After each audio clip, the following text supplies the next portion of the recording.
Hi, everybody, and thank you for joining us. My name is Sixtine Berquist, and I'm a Global Education and Emergency Analyst here at the Institute of International Education. And I'm very pleased to be joined by Nele Feldmann. And Nele, will you introduce yourself? Of course. Thank you very much, Sixtine, and welcome everyone for today's Facebook Live Q&A. My name is Nele Feldmann. I am leading the IIE Student Emergency Initiatives here at IIE, and I'm happy to have the opportunity to talk to everyone about all of the efforts IIE is doing to support displaced and refugee students. Yes, and so during this live event, I'll be asking Nele a question on IIE Student Emergency Initiatives, IIE's platform for education in emergencies response, which we will refer to as IIE PEER to be a little bit more concise, as well as the expansion that IIE PEER will be undergoing shortly. So if you have any questions, feel free to type them in the chat box, and at the end of this session, we'll be sure to answer as many as we can. So Nele, can you tell us a little bit about IIE Student Emergency Initiatives? What does that entail? So at IIE, we have a long history in supporting students from places of conflict, and that can really mean that they're coming from places where there is a war, like in Syria, or a natural disaster. And we think that by providing educational opportunities to displaced and refugee students, we really empower students to take ownership of their own lives. So that said, at IIE currently, our team is administering three main initiatives. We have the Emergency Student Fund, ESF, which that provides small emergency grants to international students affected by crisis, students that are currently studying in the United States. Then another main initiative is the IIE Syria Consortium for Higher Education in Crisis. That was launched in 2012, and it is a network of US and international higher education institutions that pledge to provide partial and full tuition waivers specifically for Syrian students that are impacted by the war in their country. And then you already mentioned the PEER initiative, which is really one of our flagship initiatives. It is an online clearinghouse designed for refugee and displaced students to provide them with a comprehensive resource of education opportunities, scholarships, online learning, and language learning. Thank you. So I'm interested in IIE Syria Consortium for Higher Education in Crisis, which you said started in 2012 with really a focus on Syria. Can you tell the audience a little bit more about why this focus was on Syria and maybe the impact that the crisis had on the higher education system in that region? Yeah, IIE decided to really focus on Syria in 2012 due to the devastating impact that the Syria war has on Syria's educational system more broadly. 1.75 million Syrian children inside of Syria are not attending any sort of education. About 40% of Syrian children outside of Syria do not attend, primary or secondary education. And the same is true really for the higher education sector. Prior to the war, Syria had one of the highest enrollment rates in the region, meaning about 1/3 of university-aged Syrian students attended university. And it's a little difficult for us to really say exactly how many got displaced from higher education, but we estimate that it's about 100,000 Syrian students that are not able to continue into higher education due to the war. And I think what really is important to remember that this is a lost generation, a generation that we will very much need in the future to rebuild the country and to kind of be role models for their peers and kind of their communities. Absolutely, a way to give them that voice. Absolutely. So more broadly, IIE Student Emergency Initiatives work really hinges on access to education. And IIE does a lot of work in this sector. And so why is this such a priority for IIE? As I mentioned in the beginning, it is part of our mission to really provide scholarship to students, but also scholars that are affected by crisis. And then specifically in the current situation, like every day we are confronted with those staggering numbers of 65 million people being displaced from their homes. And especially for higher education, we estimate again that approximately 1% of those displaced populations are able to connect or reconnect to higher education.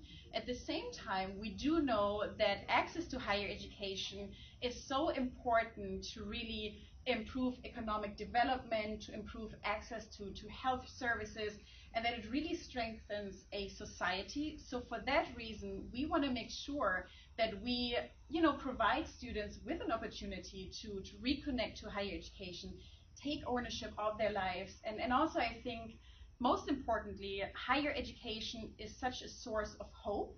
Right. And we do see that every day in our work with displaced students and education institutions. Great. And so IIE Student Emergency Initiative then decided to take that on and start IIE PEER, which was started in March of 2017. Can you tell me a bit more about why it took the shape of IIE PEER as a way to really help displaced students gain access to higher education? Yeah, that's a very good question. I mean, I think there are so many different ways of how you can support refugee students. And for us, just like based on the work with the Syrian students and also the host institutions, there was one concern that was voiced by students and administrators alike, which was really that there was a lack of a comprehensive resource that helped both students and universities to kind of learn about what opportunities are actually out there for students affected by crisis. What do other universities do? What types of resources exist to really support the work of universities that want to help students? So that is kind of where we came from and why we wanted to make sure to build kind of this global, comprehensive resource that helps both students and universities in their work, to facilitate access to higher education for students. Okay, and so if I'm a student and I'm interested in continuing my university education, how do I use PEER?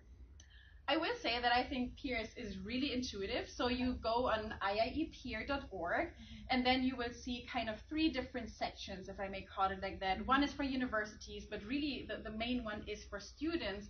You click on Find Opportunities and that will take you to the PEER Opportunity Database. And there you can search by degree type, by kind of like where do you want to study, right, in which country, and also by opportunity type. So let's say you're going to search for scholarships in France at the master's level. You click on search and then the database is really going to provide you with all of the opportunities you're eligible for.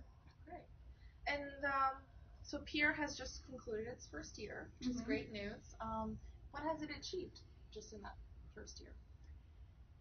There are a lot of achievements, I think, but I guess the main achievement for us was in the very beginning to be able to design a website that was really specifically designed having refugee and displaced students in mind, and also knowing that a lot of them do access the internet in low bandwidth areas and on their mobile phones.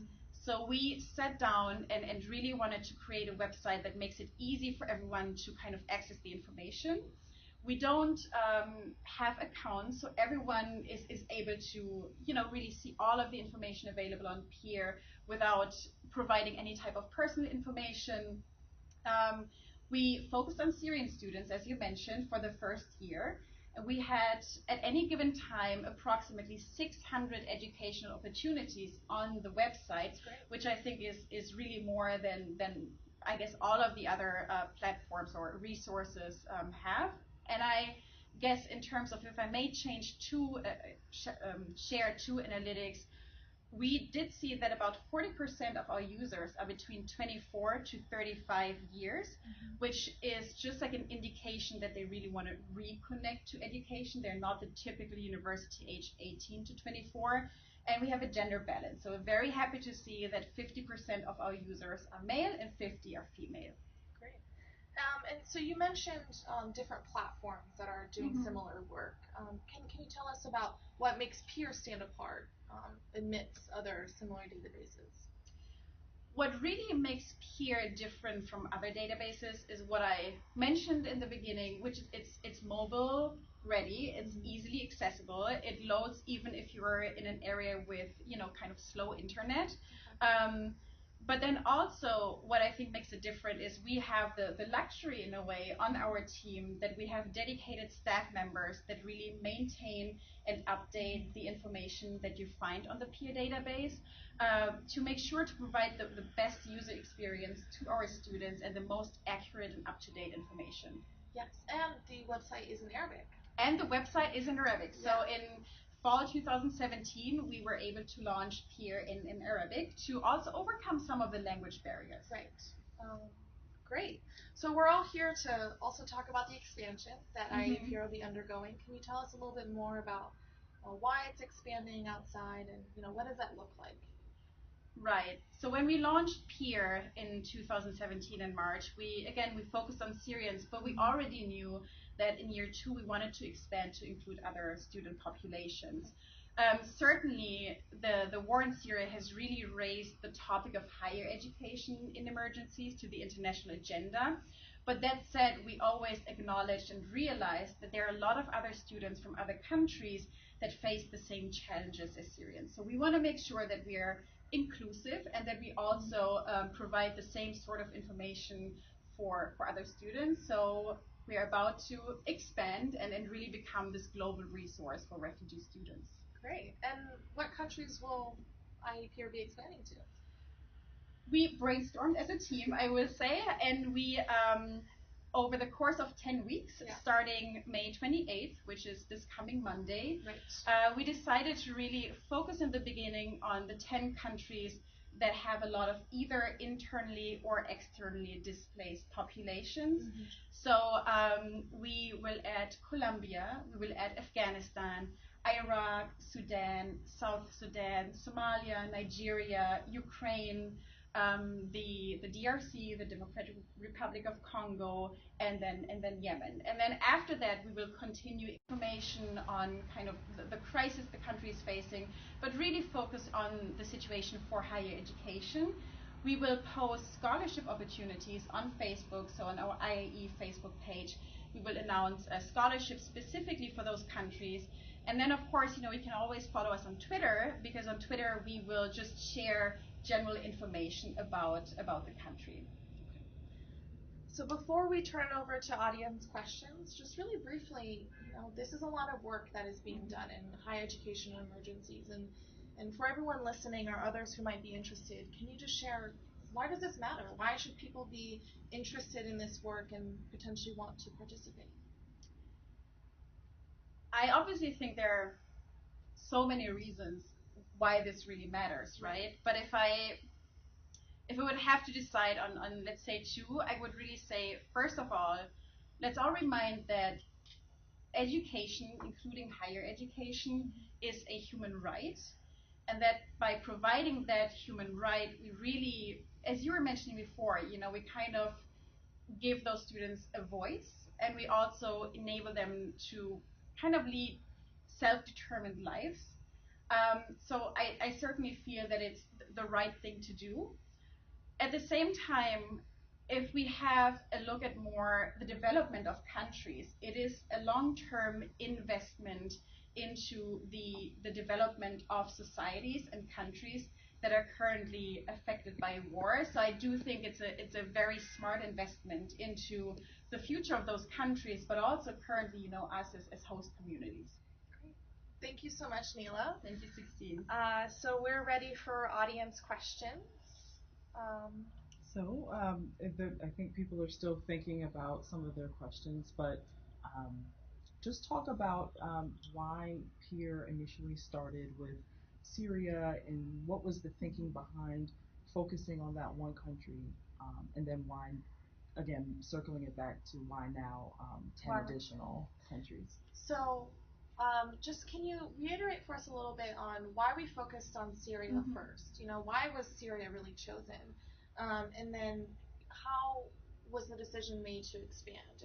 And how were those countries perhaps chosen? How do you determine which countries to feature? I guess there are 2 main reasons for that. So number 1 is that really in 2012 we started this initiative to specifically provide scholarship opportunities for Syrians. I think it was one of the first times that actually the international community realized that there was such a big group of students that were displaced from the home country asking for the right to higher education. Again, I mentioned that Syria had one of the highest enrollment rates for tertiary education in the region. So that was really the reason why, it kind of why it made it to the agenda, I'm going to say, of the international community, Right. and why a lot of nonprofit organizations, governments felt the need to focus on higher education opportunities for those displaced students. So IIE also kind of came from that experience, working with Syrian students, organizations, or institutions hosting Syrian students. But then, I think like most of the other stakeholders working in this field, we of course realized that there are a lot of other student populations that need and deserve the same sort of help. Absolutely. So when we created Peer, again, we knew that we were not able to do everything at the same time, so we had to start somewhere. So we did start based on our experience with Syrian students, but again, now really want to acknowledge that we have to do more and that we have to help students from other countries as well. Right. And the expansion will be more than just the 10 countries as well, correct? Absolutely. So we want to, again, we have to take it a little bit step by step. I think we would all like to do everything at the same time to help as many students as possible. But that said, we want to add those 10 countries now. And then after those 10 weeks, we're constantly going to expand the Peer website to include other countries, more opportunities, and really become this kind of global resource, or maybe stock market for education opportunities. Great. Great. So we have a few questions, Awesome. and two of them sound somewhat similar. So um, you mentioned that there is an IIE Syria consortium. What are the steps that a school or an organization can take to join that consortium? Great. So the IIE PEER consortium that we talked about, which was started in 2012, if a university wanted to join the consortium, how can somebody do that? It's actually a very easy procedure and process. We have more than 80 partner universities. So basically, I would encourage everyone to reach out to us, to the Peer, or to the Syria, the Student Emergency Initiatives team. What we want to ask is of course, for universities to provide financial assistance to, in this case, Syrian students.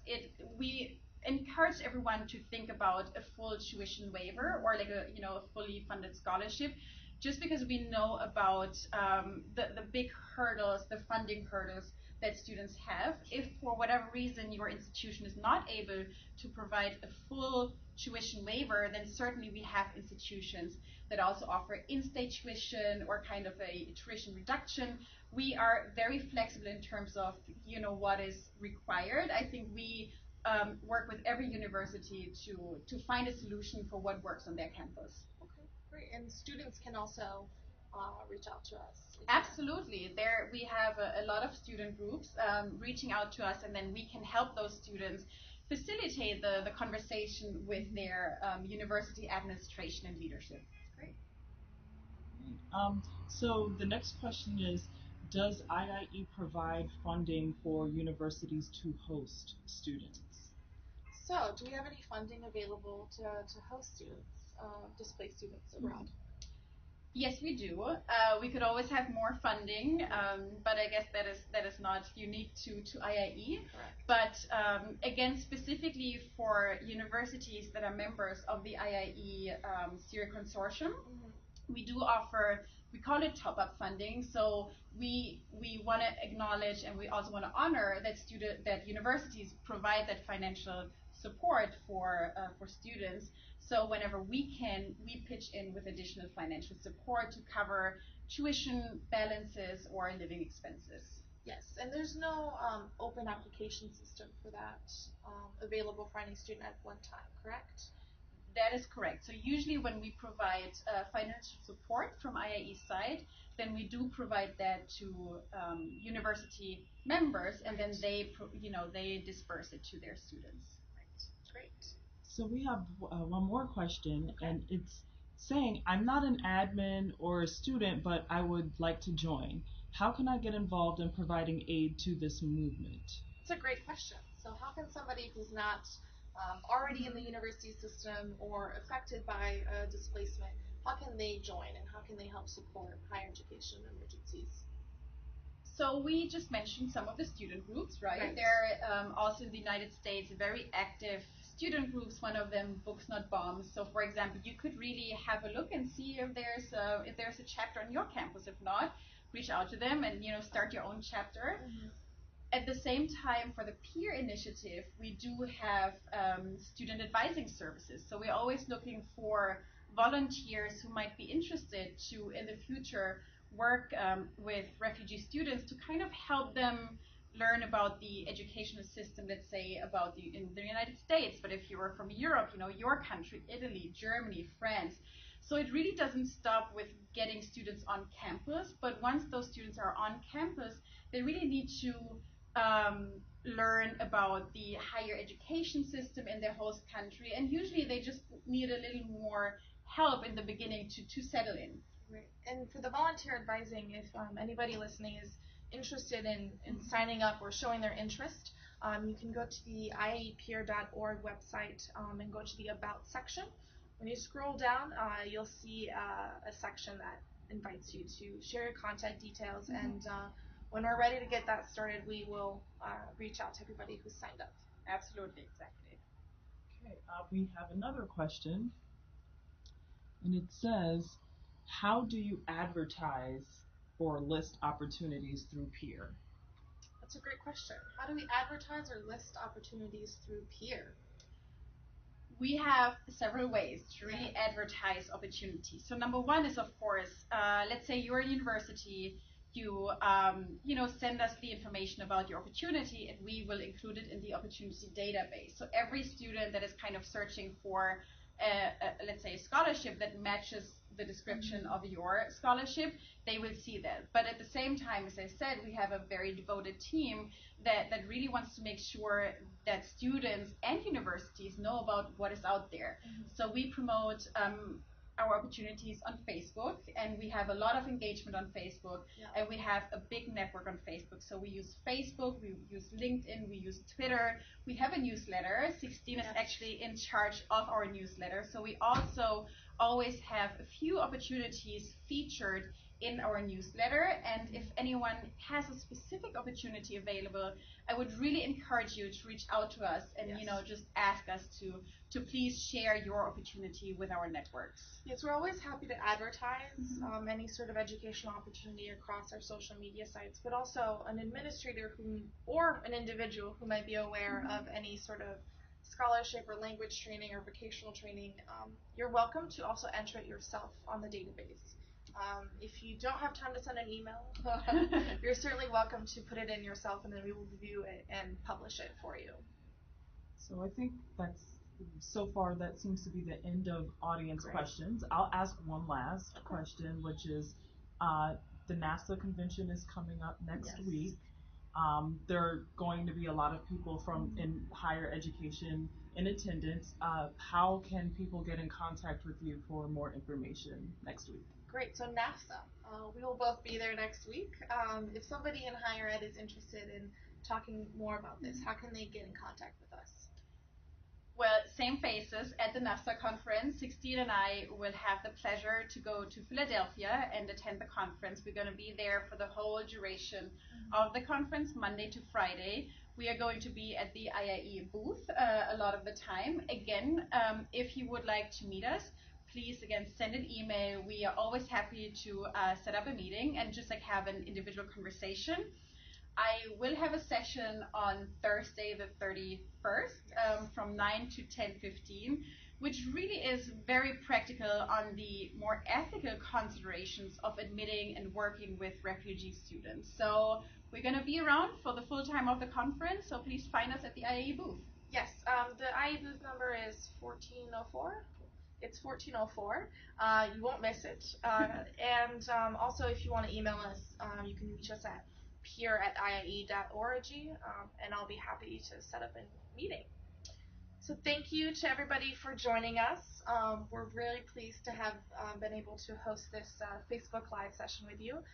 If you want to follow along on our demographic expansion, please follow us on LinkedIn or any other social media channels. We can generally be found at iiepeer.org. Thank you, Nele, so much for sharing your expertise and your time with us. Thank you very much, Sixtine. Thank you, everyone. Yes, and just to finalize this, we really think that our voice can be amplified if we all work together. So any way that you can join, participate, share your resources, please.